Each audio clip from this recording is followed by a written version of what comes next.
benefit from like a G League, right? Like a developmental league. I was just looking at some of the names that have been cut or what I don't know what the terminology is waived. Like high draft picks. In no circumstance should we have a league where top draft picks aren't on a roster. Benefit from Nostalgia hoops, nostalgia sports and culture. Shout out to everybody that's tuned in, everybody that's been rocking with us for a while. Apologize for the audio problems that's been popping on at the end of videos. I think it's me having two phones close together. So I'm gonna know I'm taking my other phone off the internet to this phone on, and I know from that. But LA Sparks, Bleacher Report, Twitter, scrolling through the Twitter, LA Sparks announced they have waived T. Cooper, a lot of people's favorite WNBA IG eye candy to look at. We know about her relations with Dwight Howard, and just I seen her a lot of my timeline last season. So I know for a lot of the casual fans, this is very disappointing. But the big issue that's going on is the Los Angeles Sparks has waived guards T. Cooper, Ariel Gurantes, and Kiana Smith.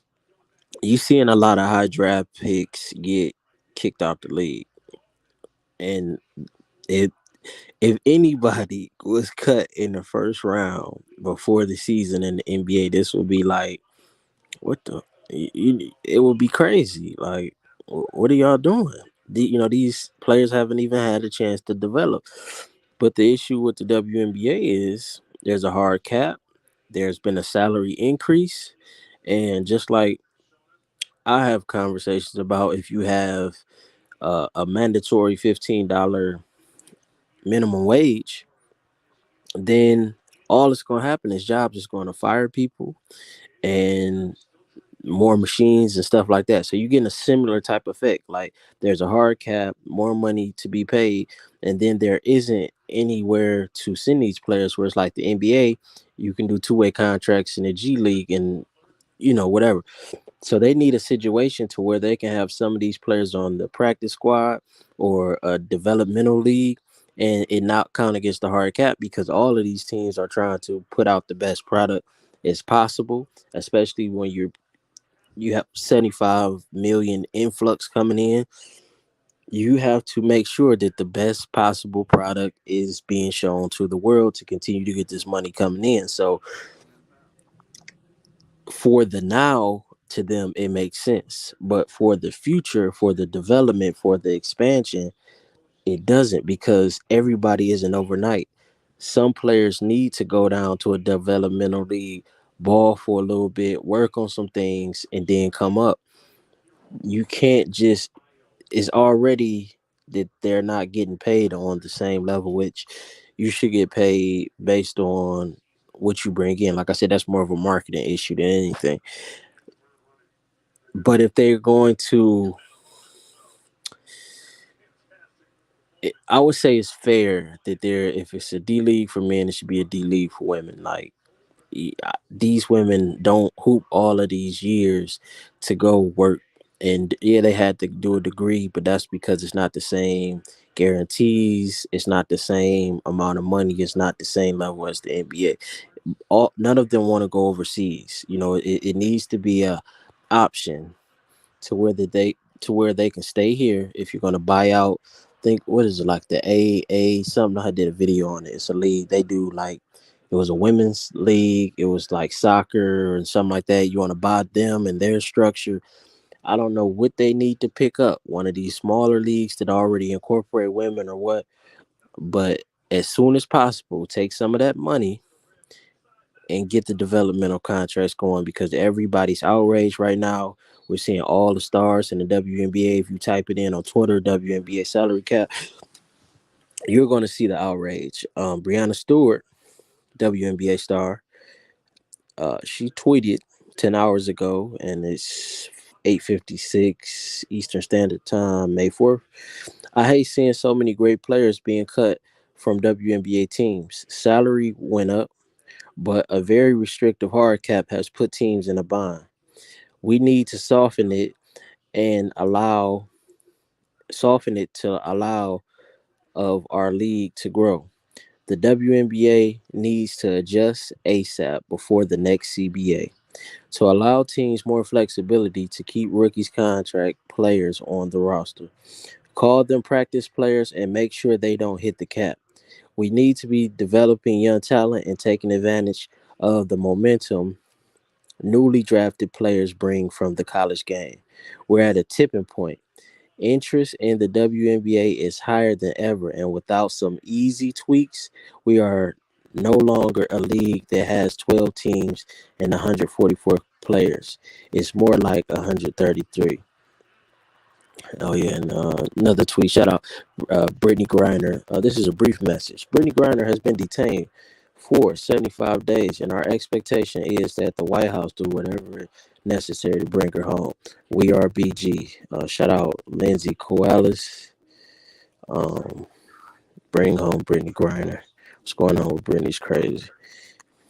Yeah, she made a mistake, but we want to see her playing in the WNBA home safe. Yeah, so overall, I agree. Let's expand the league. Let's not be stuck and conservative and movement with this.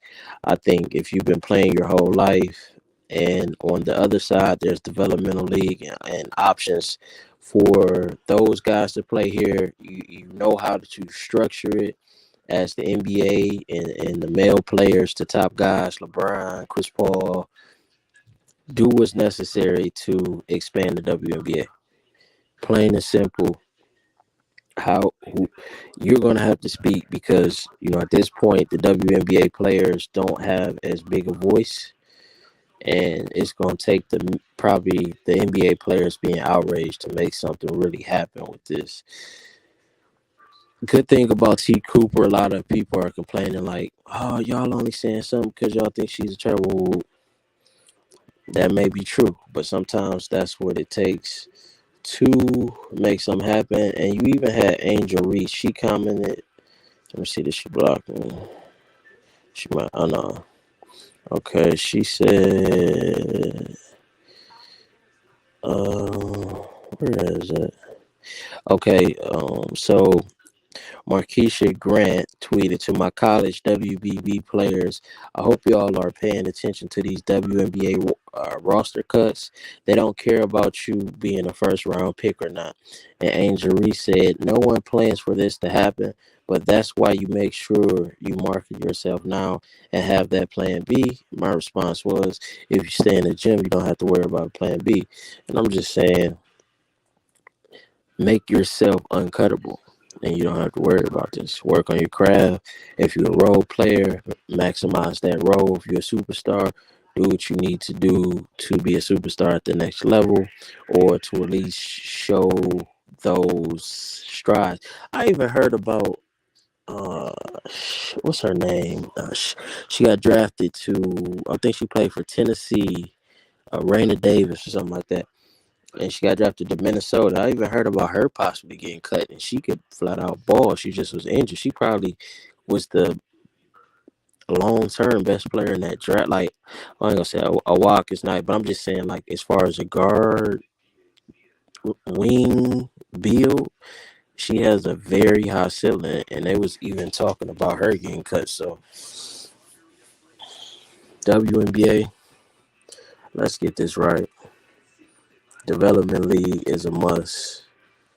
We supporting it as the supporters of the league. We want to see it, and we just want the best product and as many opportunities as possible. Bring back the Cleveland Rockers. Bring back a lot of teams that you shut down. Let's make more room and more space for more players. We have the internet. It's the women's empowerment era. It's no better time for expansion, growth, development. Influx of money is here. The male players are behind it. We no longer have Kobe pushing it, but we have LeBron, Chris Paul, and many others that we see at these games. Let's not mess this up. Nostalgia hoops, nostalgia sports and culture. I'm out.